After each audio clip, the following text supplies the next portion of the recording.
everyone, welcome back to my channel. Tonight I'm going to be making dinner, and this will be a dinner for two with intent for leftovers. However, if you need to, make a little bit more, please adjust to your needs. So I was looking through my kitchen to see what I had, and it kind of got me an idea of what to make for dinner. Now, I know maybe some of you don't think of beans necessarily as being a romantic type of food. However, I think depending on the preparation that it can be. Now, cassoulet is actually a French dish. I'm not making a traditional cassoulet. I'm going to be doing an Italian-inspired cassoulet. So it's going to have sausage, it's going to have beans and some other things. So let me show you what I use. Okay, so this is going to have a few different layers to the process. Starting here at the bottom right, I have some cherry tomatoes that I need to get used. And so I'm going to be putting them in the oven and roasting them with some garlic, olive oil, salt, and pepper. I have a couple of sausages. Now, my market, they were completely out of the Italian sausage made with chicken, so I opted to get another type of chicken sausage. This one has basil in it. I'm going to be using a couple of shallots. I had some cremini mushrooms in the fridge, so I went ahead and chopped those up. I have a couple of slices of pancetta, and I have cannellini beans that I'm going to use. The cannellini beans, I did cook them a couple of days ago, and I cooked them with several peppercorns and a large bay leaf, as well as a drizzle of olive oil. So that's how I prep them, and then I stored them in the fridge in water. The herbs that I'm going to be using are going to be thyme, parsley, and basil, and I have a bay leaf that I'm going to use as well. I'll be using salt and pepper and a little bit of white wine in the cooking. Find something that you like. Now, the first thing that I'm going to do is actually prep my tomatoes just so that they're ready. So I'm going to cut them in half, put them on a sheet pan, along with the garlic, olive oil, salt, and pepper.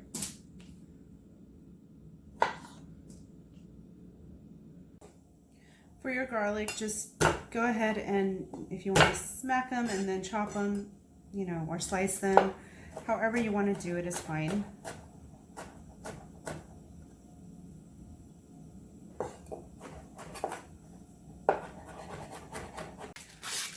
So then to this, I'm just going to drizzle a bit of oil, some salt, and pepper.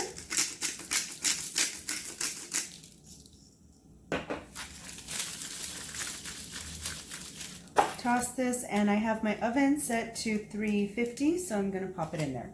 In the meantime, I do want to get other things prepped, so I'm going to dice up my pancetta.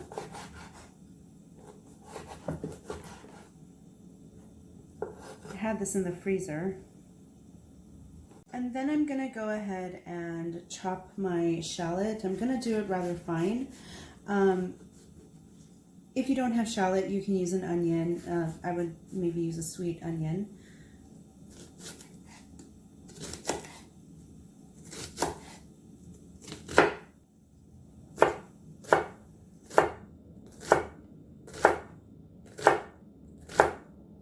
So I have my pot heating up, and I'm using a cast iron pan.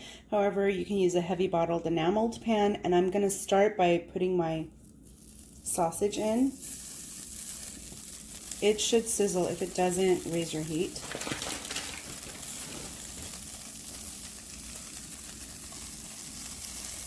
And I'm going to let this render.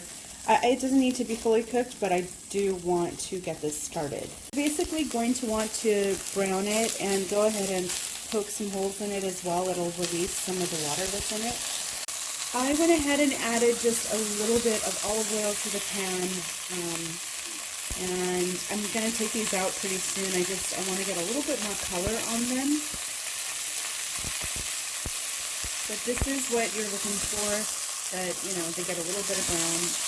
Be careful as you're doing this, because like the oil and fat from the pan will tend to splatter. If you have like a screen that you can put on top of your pan, you can go ahead and do that. Okay, so now that I've taken the sausage out, I'm going to put in my pancetta, and I'm going to take my heat back to medium. And I also went ahead and added an anchovy fillet. That is optional. You do not have to do that. And then go ahead and stir this around, and the pancetta will start to render. And this will add flavor as well. So that part really doesn't take too long. It was under a minute. I'm going to go ahead and add my shallot.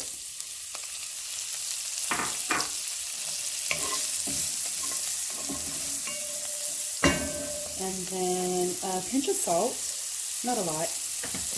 And I'm going to go ahead and drop in my thyme and my bay leaf. And then this I just want to mix around so that the shallot starts to soften. And then after this, you know, you can see that there's a bit of change in color in the shallot. And it smells amazing because of the pancetta and the thyme. And so, you know, if there may be crusty bits at the bottom, that's fine. Go ahead and leave that there. And you're going to go ahead and drop in your mushroom. And then I had my heat below medium. I'm going to raise it just a little bit. And I'm going to get this tossed. And I will add a pinch of salt to the mushroom as well. And you're going to cook this down. You want the mushrooms to release their liquid and start browning a little bit. So if you want, you can even just like put them in an even layer, leave it alone, and then come back and lift up from underneath to turn them. So this is looking good. You do want this part to be really flavorful because the beans, I actually don't have any salt on them, and they're already cooked. So when I put them in here, I basically want to get them warmed through.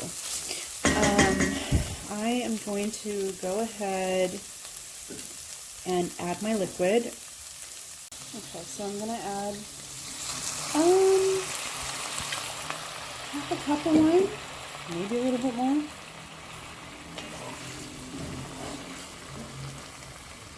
I'm going to scrape everything down.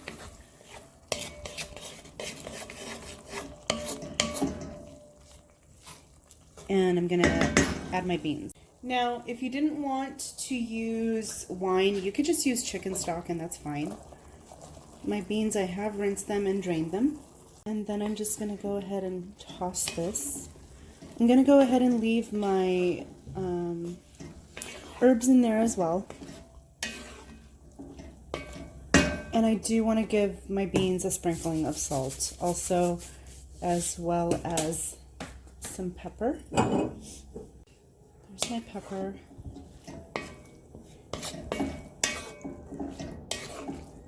If you wanted, you can add maybe some potato to this too, diced up. Now my basil and my parsley I'm going to add in at the end. And actually, I'm going to add a little bit of chicken. And then I've gone ahead and cut my sausages in half just so that they would fit a little bit better. I'm going to go ahead and lay them across.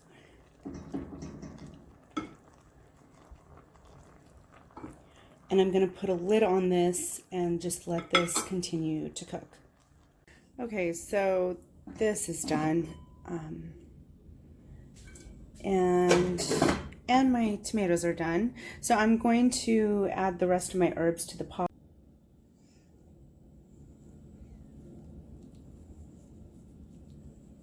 And I will kind of attempt to toss this around. I also went ahead and drizzled my good olive oil just to lift again the flavor because it's been cooking for a little while, not really long. You actually could do this on a weeknight if you wanted. I would say it took about an hour total. And then while this was finishing to cook, I had some spinach, so I just steamed it up. So to plate this, I'm gonna put some spinach on the bottom, and the spinach is plain, kind of off to the side. I had one bunch of spinach. You know, this can actually easily feed 4 people. So I would say if you needed more spinach, you do 2 bunches of spinach if you choose to.